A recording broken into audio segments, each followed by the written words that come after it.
Пайғамбар салам осы соңғы ашыр ауахир дейді, соңғы 10 күні болған кезде Рамазан айында Аллахума иннака афуун тухиббул афва фаъфу анни деп көп айтатын болған.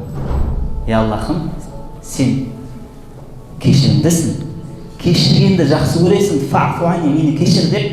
Тек қана ғафур деген сөз бар ғой, ғафур, кешірімді деген ғафур деген сөз, ғафар деген сөз. Бірақ пайғамбарымыз саллаллаху алейхи вассалам соңғы 10 күнде ғафуун деген сөзді қолданған. Ғафуун деген.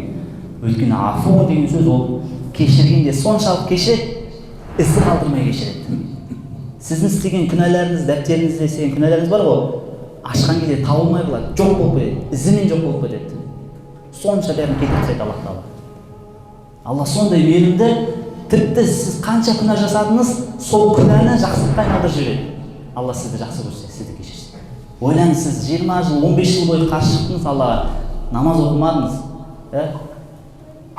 күнәнің барлығын істедіңіз, бір Алла Тағала сол бүткіл күнәңізді алады да айналдырып жібереді. Сейят хасанат дейді. Жаманшылығында Алла Тағала жақсы қылып жібереді, сауап қылып жібереді. Аллахумма إنك عفو تحب العفو فاعف عني